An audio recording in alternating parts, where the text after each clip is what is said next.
نرمال كان يوم كان عزيال كونت لينك رواشني كنور أونلاين تي في شانل نيريا تلواش وكان ديال كونتين لينك رواشني قواسمه تسلا يدك يجتا دان لين شانل ينا سبورت كجا كيشون ين كيل كجا لرنغو ربا لات كي بيالين كجان قواسمه كجان تاغمه di juga nuan wala shanka jandang rawi darau kapai diok ruan kine dang rau wide jandang rawi dich men gore bakwen ya ke bialin kay loda biaja ngaja guanu kon ware wi mon kelu an gwada titeno special baro kan de content ray which ka juba tinte ka Uganda tinte ka Kenya ko biarwani tin kono tuog biya kangache tangos ni dongdi ne laro no shede ling karamadana derji bata gor jeno biling ma tuogone rojalat kono me katin tuog re dwaran konware tan liu she mana dan keje ta liu mana kon keje ta liu gor kon keje gat kon entiene ta liu gwana kon keje re dwaran dan la don war mente content rikin talk nasr rikin talk ulang rikin talk ka kobo rikin talk bintiu rikin talk lungushuk no kan video len ko kena content talk rikin men biangai ke jan gwasme gwanter jan goro ne score goro ne pek midin me babat kan ware kan kono kamandan dong de kono lat dong jiram jedit kanor online tv channel lenga tongnat kano gen wo bitin kono tok be kalinge ka tongna na de jogono ku subscribe ku notification bell ku jetwan ko gor ben wo bi jenwa kana asin ko ken ka ko mishi no kono dong de ri char de ya ku pindir do de ya gor gwado ba de kulne ne de ko ken content lenga right na gwaye shirgama ngai kono no sha ne kon gar tiene sha ka bok chemical re which ka nasir ka kornin tin paiwa re which ka nasir re which ka lungashuk na pan chare singdan ka wulang ka kwich ka torbar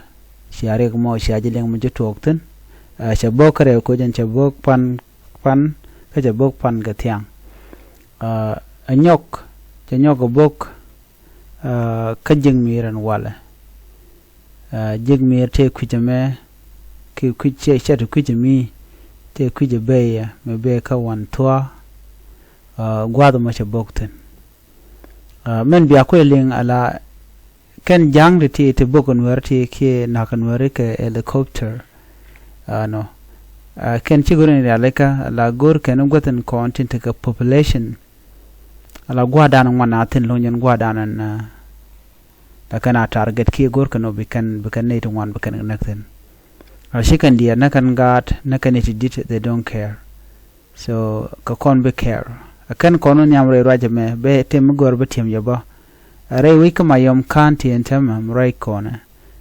di we chara lingano ko korun wanga dante ko ru chitokten ka bintiu ka United State ko la mayom kanti kam ngan wore kan ngani jani kan ngani jani chala do kan chaka lo kan konti la diniken la din SSPDF diniken ma yadi na ma shi surprise bang ai kan jo dara talk anyok bo within re kuma ka bontama ka bintiu kam nor ko den bane te ga lat kan wo shi go shi kan wo gaba ko te ga ne ti chunkel kanidi content la jang kanidi kono chunkel kanware so na me bianga janore kum ga tong mi te ga dang muton muteten sire ma ngayen no dagla dia to ko ba ne ti ke je spele mayo bala do ne ti ke spele maji special ne content dong largo to chunkel ke da reng ma char kanidi kono kwa target lo ngata me kum kirma yadit mi jira mi chunkel ke kirma yadit entama tik advantage mi di long ko jang ki kan kurji kan ngok gui kanan woni de content tin ku jango support ti tan be jang lelka so jana mo to ko ne to wan gui kan wa tala mo dong buran jak but be akul ngaje ne ka yan gwazmen tama ne de buka bok jang ter rampel kan so anywhere bokan tan chir me shanga jene cheng ne me chini de kon te ko lang chicken jang te ko ne cha kap ke te chicken ka lok cheng me kan ka lo jok chicken lo kuma ano kana ka peno ba ka bok cha ga bok bo kuma kir me yadi ko gor kan just population chicken je ga nuar bukan ignak chunga ka ke te chung ka kel bukan ga yik bok anyok non bi anyo ngaj ban cheng e dane si maju dak e chanak jaro lene sin wartu kanasir me cha janak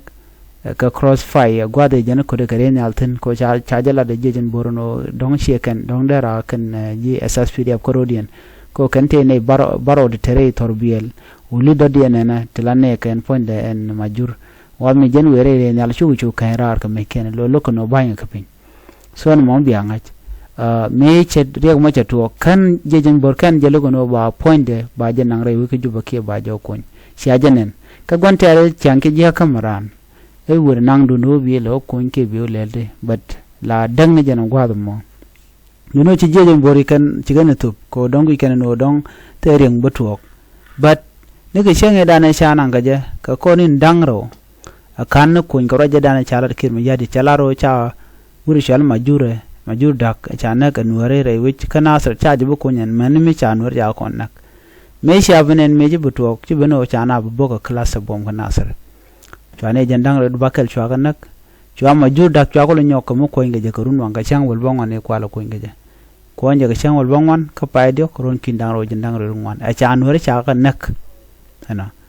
me an gwade dan fural ka me go ro iten ci ajanen roindi kan kalaten shiga kori kana ngok so tel mi chona kap chonga de tel shankel mi chimen wa a chan wari cha ga bok ana chukan ngodba bokane kon ta nasir ka kan nin dangro ti ke pan chu to go no shika ulang po ne shika ne bok ko la doma ko la wi chal ke kwich ka torbar so we mean that ala jang chicken goro dene tik gor kan nak dan dob de kan kon nak jam de kan kon tu ga jam abi kon nak but chicken goro no bi kan kwara content dong de kan kulu use chicken goro no tem de kan let kaka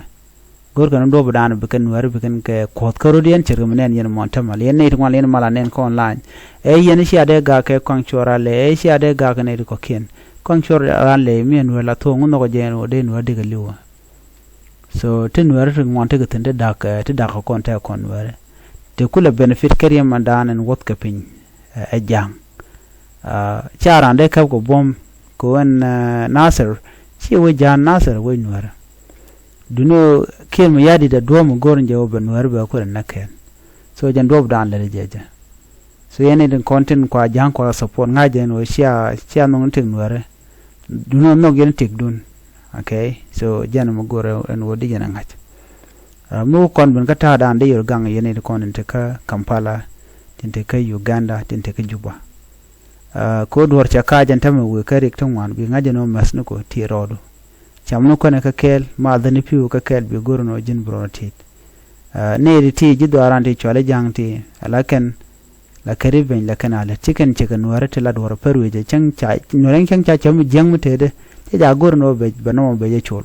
but jang te ten la kan do la kana chol jen na kan kon ga 2013 te ko kun ja mission nyin ka 1991 chugan ngot rom ga ten chu kon bana ka 2013 teram chikana pa so bianga jen o ken la kariben la kana la karam rom riben ten kamiche to kenya la mi jang mi lat ka gwal mi chu ngada ram mo shi ram go the same thing bo chajala the scholar no jang signe dong de ma de kan non signe de mal de kan non signe de development de kan non genen en South Sudan take a miss kwal kan ngwak kan pan ken chicken let ka dul dit ka Juba ko kan dul rewin to gol Uganda Rwanda Kenya an gwal de ko kok tan ka dul ka yote ko ne kan ga kwara wi ko South Sudan la resource South Sudan bikan iklat ko gu kan no South Sudan che wedien okay ajin kwal gorno de fair de tan bar ku jamo ko tan jangten bikan use so janand ten so jin mi ti kamat ti rodu mat masdu ka piu ko sometime langa na mu kuje na langa so whatever mean de kan kon reduce ka jamo de kan ji won jeno biya janga de na mo ko de widu ndat chunga widu na ci dut ka don chena ta ga matel mi shala mal gwanta ne chang la je ko na gur no be je be widu kon je ga jang mun kana le ndam mission kenya mun war mi che ka nyal bu kana gur no be kana palpin bi ka win war bu kana kon je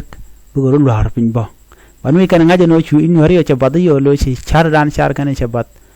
den bu kan war kana shu attack example de kono shu kan chet ka doctor yang machar 2018 me wore wi juba tel mi chet ka doctor en ran che no lon ko ba doctor ba mal be jeno chu jang dial chu go ten chu ne dial chu go mat bat ka kor gula duo me chin war wi den kule lo chu nya cho pin che thok chu kan na attack chu lat jen ku yen ne tama che tel gwam espel ma daro le je ke je da la roi ke je ko ta system ke liu gwade da ne shi kan gujino chi na so da ni shi na jinubi ne dial no ngoda che jang gor kan go im bukan nuar mi bukan nuar mo bukan wi do ke je so the moment che ngaje wo jang lia ka je ke jen gwada ngani en wo goron do be je pere ke je so jen ta dan te ke jang no mo biya ngat mi shi be ne jin no ne me tele re ga ne me balel na ngeden wo ke jen ta mo mi chwi jo ko do chwi jo ko te pin ku nong no mal je to we chu attack jen ta dan te ke jang so siang mi choro so yen dial gor je en wo widun be de shunka please gang rodun gon kon yenten anyok yene de kon la guard general shemen chaling guard general en content gwana ken ka kuma tin let yete ka power enough ke te ka lwang ne de kon gwana ken ten ko gwana ken yu the jang ala future un yar ka je gwana kun la ka advice ko ruri ga me chabete ka ye ga me bodo yene de kon la guard ken to kon ko run to goal to kontena to kon ka 2025 an walle e chenga jandang ra yude raw ko pay diok ron kin dang ro jandang raw yude diech ne dial kan waren tam chi ro den diech ami yu ngore o en waren ngot kan kamyang tele nor mala ming ngada go amani she moten kon gujin o dong de kan dogurun ro den redje ko banga jeno jene jen cham jech ke jiram nong ne yu chi dier kan wara ko ken so manam la gur ga shi o jene bi raw do kwak chejan wado biriet be lan wara kun muti gwanmere rel deri bet ko tel gwam de roy kaja ban mi chite ka chan le dollar kaja be men la tok bi yik lar me de lingana so janda na go de kon nywa kele na me gangaro dun gonda kon ti yenten ene ko suppose ya ka ye yo gonda ndialen kontin ti yenten ko direct dial kontin je ko kon daga jako daga tel an biya ta mal ban je mu do dian chuje pero je no jin be subscribe ka bi notification bell bi jatwan biya ta mal bye bye